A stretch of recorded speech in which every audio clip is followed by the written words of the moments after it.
Assalamualaikum warahmatullahi wabarakatuh. Salam, Om Swastiastu, Namo Buddhaya, salam kebajikan, salam sejahtera untuk kita semua.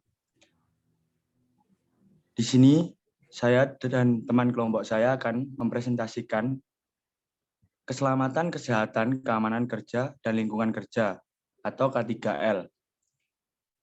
Mata kuliah teori dan praktek pengujian bahan dengan dosen pengampu Bapak Mirza Abdillah Pratama STMT.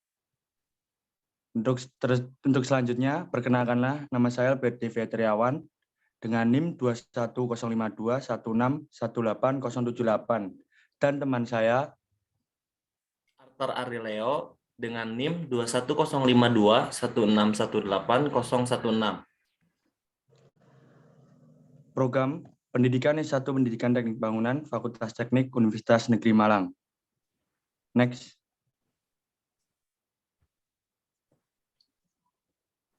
Keselamatan, kesehatan, keamanan kerja atau K3L di lingkungan Laboratorium Pengujian Bahan Departemen Teknik Sipil Fakultas Teknik Universitas Negeri Malang.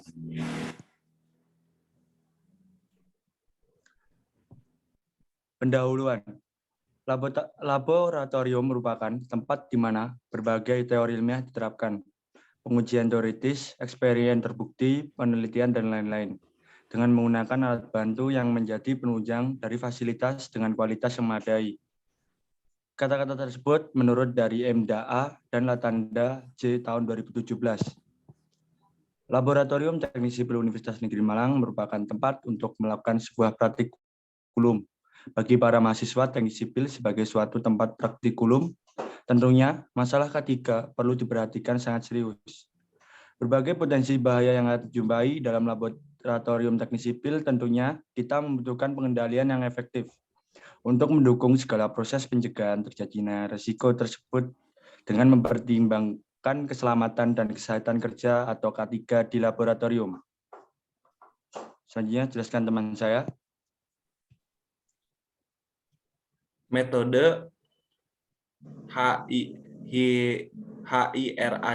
HIRC adalah serangkaian proses untuk mengidentifikasikan bahaya yang mungkin timbul dalam aktivitas rutin atau tidak rutin di perusahaan, kemudian melakukan penilaian risiko terhadap bahaya dan membuat program pengendalian bahaya, sehingga tingkat risiko dapat diminimalisir ke tingkat yang lebih rendah, dengan tujuan mencegah terjadinya kecelakaan.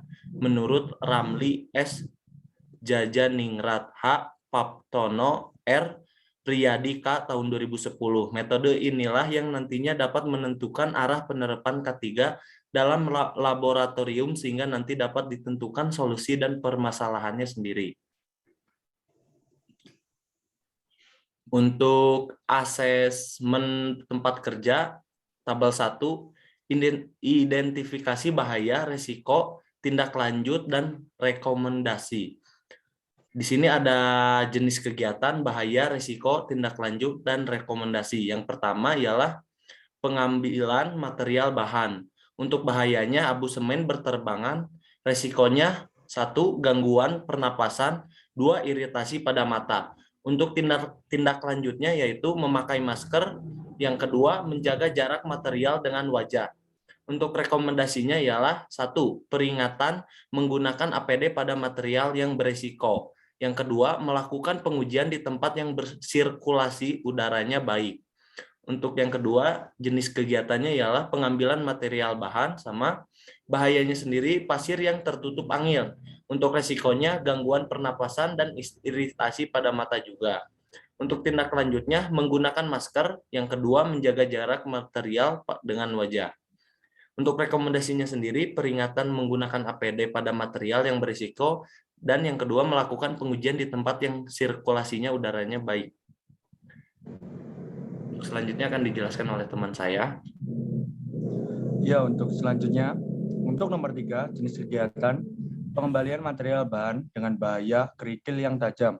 Untuk resikonya yaitu luka pada tangan dan telapak kaki. Tindak lanjutnya yaitu yang pertama menggunakan sarung tangan atau sepatu safety dan menyiapkan P3K. Untuk rekomendasi yaitu yang pertama peringatan menggunakan APD pada material yang berisiko. Yang kedua menggunakan alat tertentu pada saat pengembalian material. Untuk yang keempat yaitu jenis kegiatan, pengembalian material bahan. Bahayanya, kerikil jatuh ke jalan. Untuk resiko, yang pertama, mengganggu kenyamanan pejalan kaki, dan yang kedua yaitu mengganggu kenyamanan lalu lintas. Untuk tindak lanjut, yaitu yang pertama membawa material secara cukupnya, yang kedua pejalan kaki lebih fokus keadaan sekitar. Untuk rekomendasi, mengambil material dengan hati-hati. Yang kedua, peringatan terhadap adanya material di jalan. Untuk nomor 5, jenis kegiatannya pengembalian material bahan. Untuk bahaya, beban angkut yang melebihi kapasitas.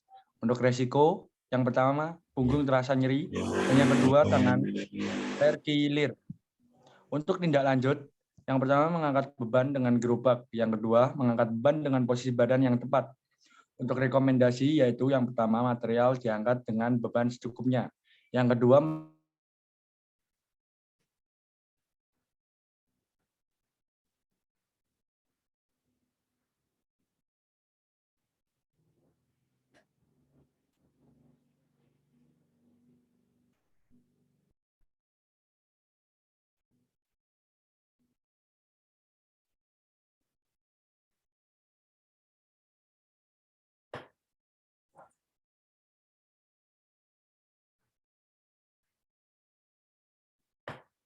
Halo.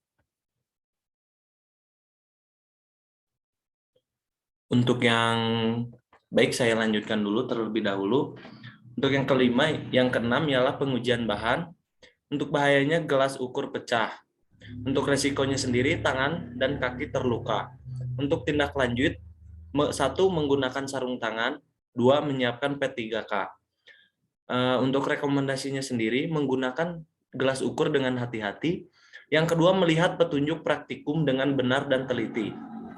Untuk selanjutnya nomor 7, ada pengujian bahan juga. Untuk bahayanya, tangan tertahan elemen panas pada open. Untuk risikonya, tangan luka bakar. Untuk tindak lanjutnya, yang pertama menggunakan sarung tangan, yang kedua menyiapkan P3K.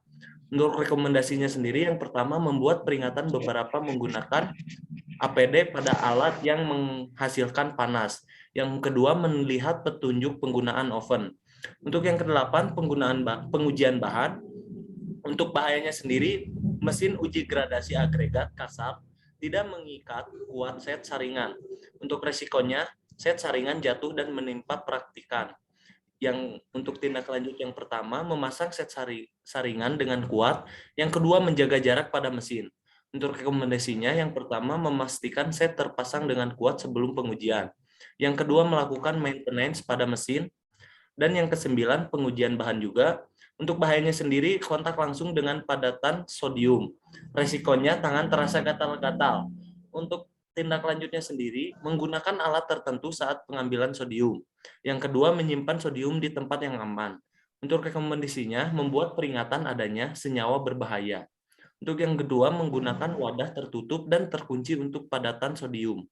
Untuk yang ke-10, pengujian bahan juga, menghirup kerosin. Untuk resikonya, gangguan pernapasan. Untuk tindak lanjutnya, yang pertama, menjaga jarak saat menggunakan material. Yang kedua, menggunakan masker. Untuk rekomendasi yang pertama, menjauhkan objek yang mudah terbakar. Yang kedua, membuat peringatan terhadap material yang berbahaya. Selanjutnya akan dilanjutkan oleh teman saya. untuk yang nomor ke-11 yaitu jenis kegiatan pembuangan limbah simpah. Maaf saya ulangi, untuk yang ke-11 yaitu pembuangan limbah sisa material pengujian. Untuk bahaya limbah jatuh di jalan. Untuk resikonya yang pertama, mengganggu pejalan kaki dan lalu lintas. Yang kedua, pencemaran lingkungan. Untuk tindak lanjut, yang pertama, menyediakan tempat pembuangan limbah. Yang kedua, membawa limbah dengan kapasitas cukupnya. Untuk rekomendasinya, yaitu yang pertama, membawa limbah ke tempat pembuangan dengan menggunakan karung atau jerigen yang sesuai kapasitas. Untuk yang nomor 12, yaitu membuat campuran beton.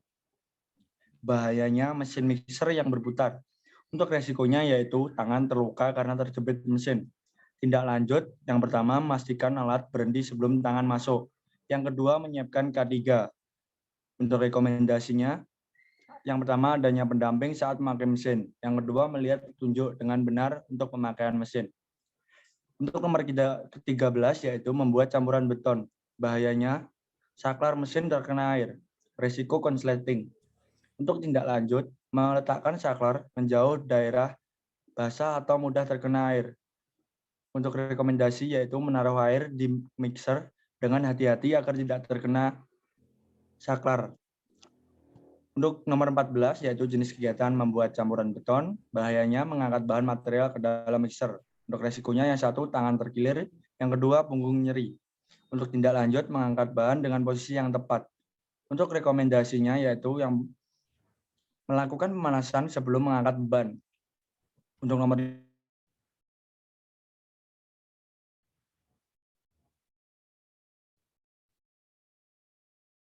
satu material jatuh, yang kedua dapat mengenai praktikan. Untuk tindak lanjut mengunci mixer dengan posisi ke atas saat proses pengadukan.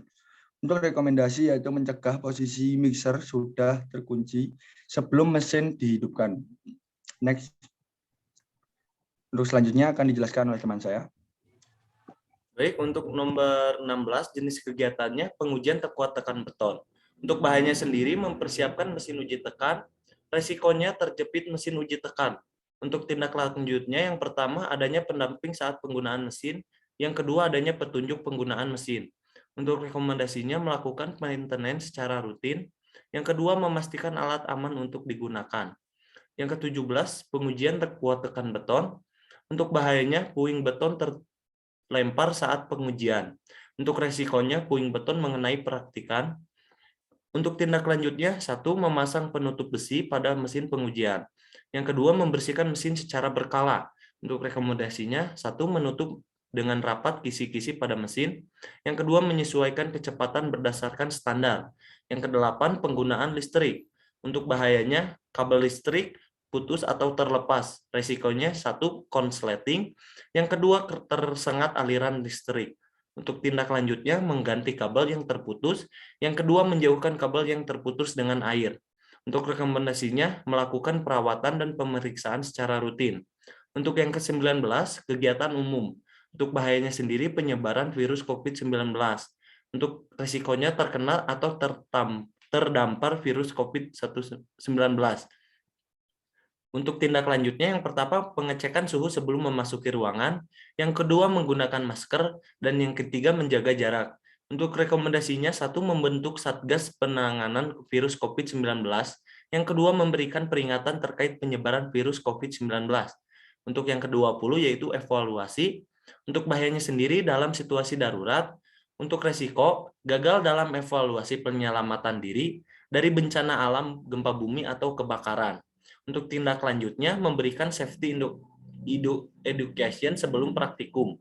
Untuk rekomendasinya, yang pertama memasang petunjuk arah penyelamatan diri dalam ruangan. Yang kedua, memberikan edukasi terhadap mahasiswa. Evaluasi dalam situasi darurat. Next.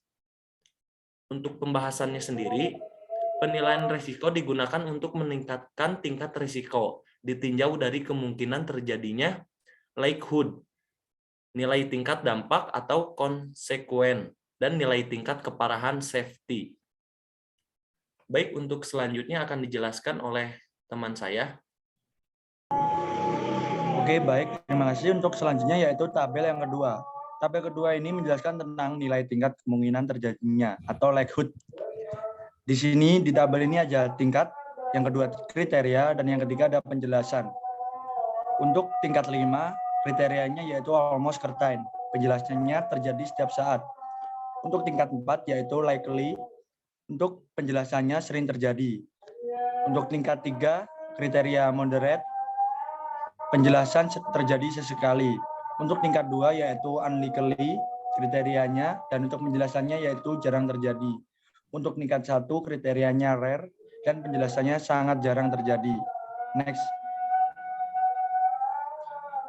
Untuk tabel ketiga yaitu nilai tingkat dampak atau konsekuensi dengan tabel tingkat kriteria penjelasan. Untuk tingkat 1 yaitu kriteria insignifikan, penjelasan tidak terjadi cedera, kerugian material minim. Untuk tingkat 2 yaitu kriteria minor, penjelasannya cedera ringan dan kerugian material sedang.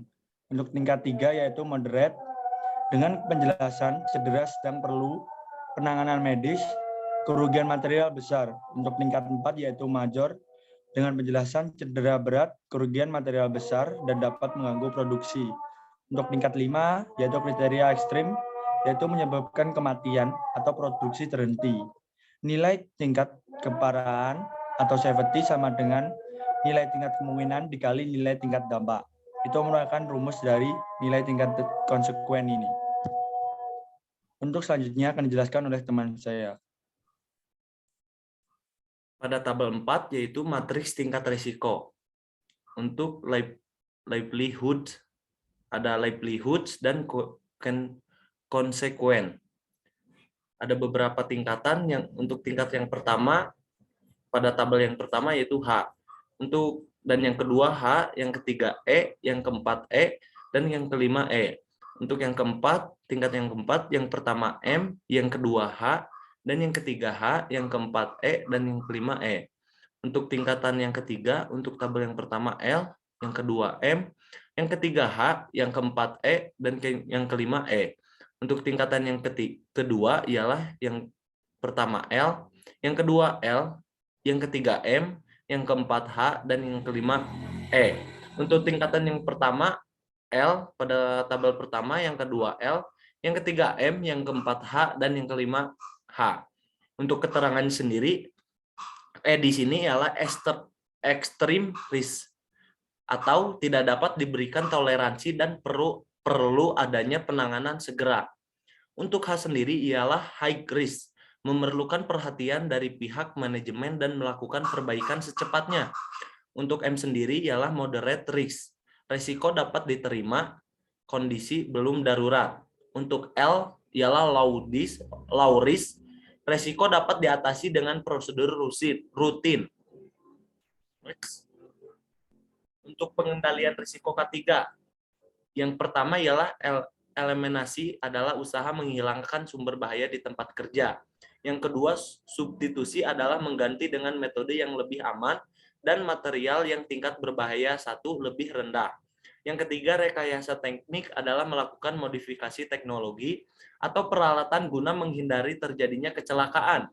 Yang keempat, pengendalian administrasi adalah pengendalian melakukan pelaksanaan prosedur untuk kerjasama secara aman.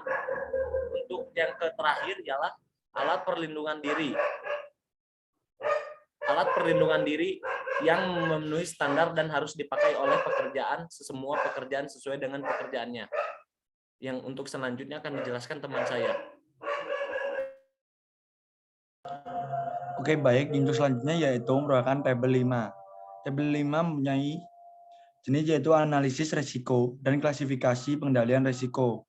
Di dalam tabel ada nomor, bahaya, risiko, penilaian risiko LCS, kategori, dan pengendalian risiko. Untuk yang pertama yaitu abu semen berterbangan.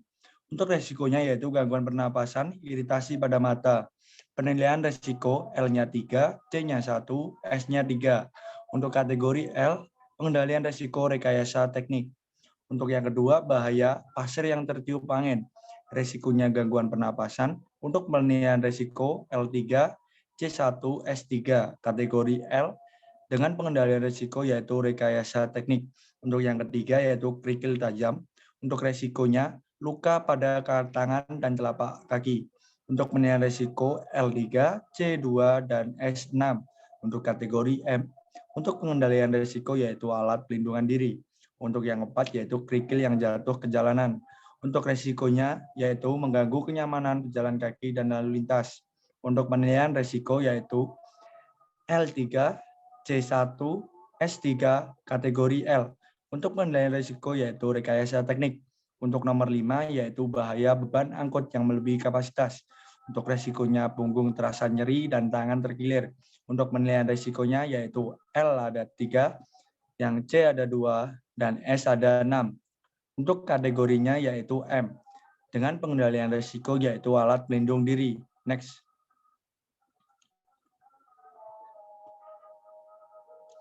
Untuk nomor 6, yaitu bahaya gelas ukur pecah, resiko tangan dan kaki terluka dengan penilaian risiko L2, C2, S4. Dengan kategori L, untuk pengendalian risiko yaitu mengendalikan administrasi. Untuk yang ketujuh yaitu tangan terkena elemen panas oven. Untuk resiko yaitu tangan terkena luka bakar. Untuk penilaian resiko L3C2S6. Untuk kategori M. Untuk pengendalian resiko yaitu alat pelindung diri.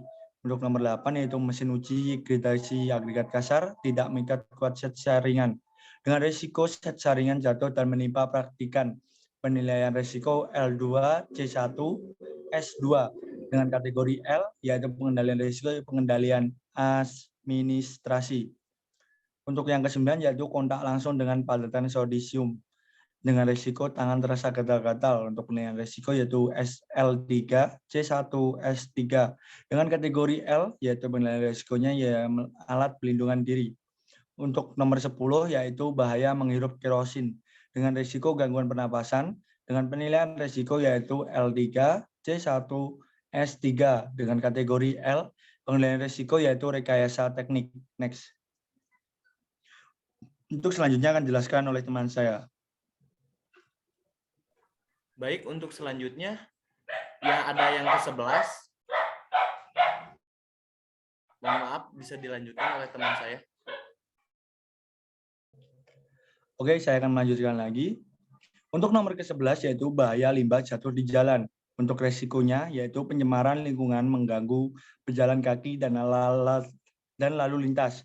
Untuk penilaian risiko yaitu L4C1S4 dengan kategori M. Dengan pengendalian risiko yaitu rekayasa teknik. Untuk nomor 12 yaitu mesin mixer yang berputar. Untuk resiko tangan terluka karena terjepit mesin, penilaian risikonya L3C2 dan S6 dengan kategori M, yaitu pengendalian risikonya pengendalian administrasi. Untuk yang ke-13, saklar mesin terkena air, risiko konsleting, penilaian risiko yaitu L2C1 dan S2 dengan kategori L. Untuk pengendalian risiko yaitu rekayasa teknik. Untuk yang ke-14, nomor 14 yaitu bahaya mengangkut bahan material ke mixer, tangan terkilir ataupun pinggang nyeri dengan nilai risiko yaitu L3C2S6 dengan kategori M. Untuk pengendalian risiko yaitu pengendalian administrasi. Untuk yang ke-15, bahaya posisi mixer tidak terkunci dengan kuat dengan risiko yaitu material jatuh menimpa praktikan. Untuk penilaian risiko yaitu L2C2S4 dengan kategori L. Untuk pengendalian risiko yaitu rekayasa teknik. Next.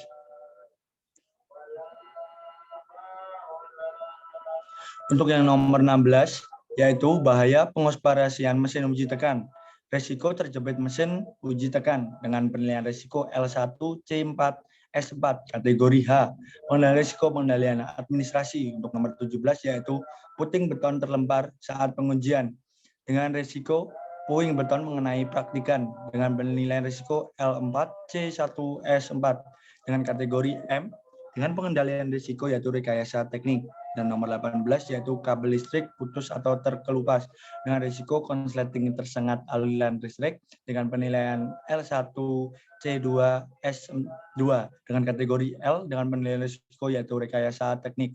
Untuk yang ke-19 yaitu penyebaran virus COVID-19 dengan risiko terpapar virus COVID-19 dengan penilaian risiko yaitu L4C3S12 dengan kategori H.